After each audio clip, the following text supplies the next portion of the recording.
Photography is often misunderstood as just pressing a button on a camera, but there's a lot more to it than that. Only a small portion of photography is actually going out and taking pictures. So in this video, I wanted to go through my daily photo routine with you guys to show you how much work really goes into each photo shoot that I do.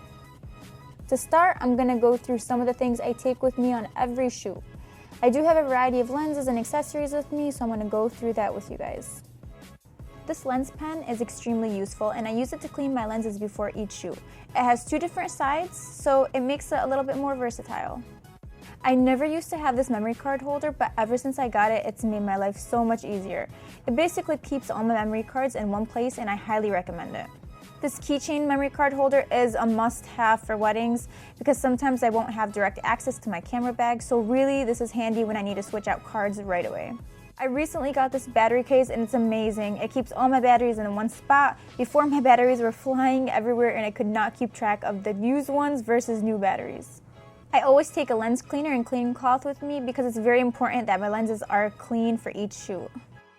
I have this Eneloop battery set. It comes with a charger and the batteries, and it's amazing. I always take extras of everything, and that includes batteries and chargers. I never leave to a shoot without these. I use the 600EX RT on camera flash for my indoor events, including weddings.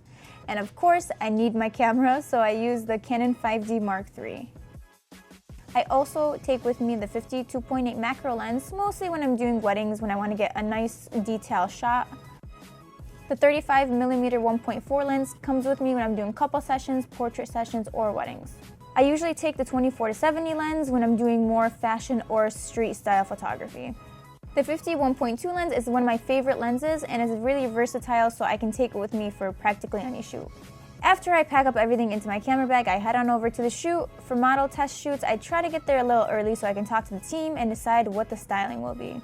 For model test shoots, usually makeup starts first. I like to give the makeup artist a little bit of direction and show them the photos for inspiration if they need them, but most of the time I just let them do whatever they want. They've done shoots in the past, they know how it works. So we do the first look more natural, and then we do something more creative for the second look. Normally I have the models come with their natural hair and we work with that, or I just put the girl's hair back in a ponytail. But at times I will have a hairstylist, and I like to show them inspiration images or send them a mood board so they know what look I'm going for. So we usually head outside and I walk around and I look for nice places to shoot. A lot of people ask me how I find good locations. I usually look for interesting wall textures, beautiful colors, and plain walls. I try to make it work however best I can. When it's a small test shoot for a model, I try to keep the location within the area and not have to travel out too far for locations. I also decide where to shoot based on how well the light in the area is, because finding good light is very important when you shoot. When I'm working with clients, we usually have a place already in mind to shoot, or the clients will have a permit to shoot in a specific location, so I won't have to worry about any busy areas or a bunch of people in the background. I always fix dresses how I want them before taking the shot and help my brides, especially by holding their bouquet or arranging the bottom of their wedding dresses. 96% of the time, I am directing, guiding, and posing my clients for the shots. I also like to show them pictures of poses so they can recreate them, because it's helpful for when people actually see a picture of a pose so they can redo it. We also like to have fun on the photo shoots. I think that's number one, really important, because the more your subject is comfortable with you, the better your photos turn out. So I like to crack jokes, give positive feedback, and talk to my clients.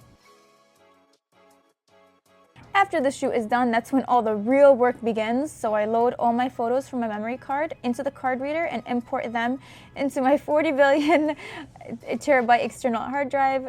Just kidding, it's only 3 terabytes. For weddings, I usually have 2,500 photos, with an average size of the shoot being 50 to 60 gigabytes with a second shooter. For model test shoots, I would usually import around 800 photos, an average size of 20 gigabytes for each shoot. After the photos are on my hard drive, I import them into Lightroom as a photo collection. For my model shoots, I go through and rate the photos so I can filter through the ones I like. I rate from 1 star to 5 stars and also add filters on each photo so I can get an idea of how the colors will look. For paid shoots, I don't rate them because the clients usually pick their photos, so I simply cull photos and have clients pick from the proofs I send them through a gallery website that I use called Pixieset. Culling usually takes 3-4 hours. It's kind of the worst. We gotta do it, but it just depends on the amount of photos that you have. This tablet is fairly inexpensive. It's only about $80 and it works great for retouching. I honestly cannot retouch without this, so I would definitely recommend it. So after I choose which photos I like with the colors that I want, I start retouching. I retouch and color all my own photos one by one, and it can take me up to 3 hours to work on just one photo, depending on how psycho I feel that day.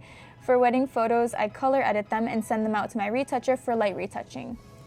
I also do last-minute color adjustments in Photoshop if I need to change up anything. After exporting all the files, I save them to Dropbox and give them all to the teams.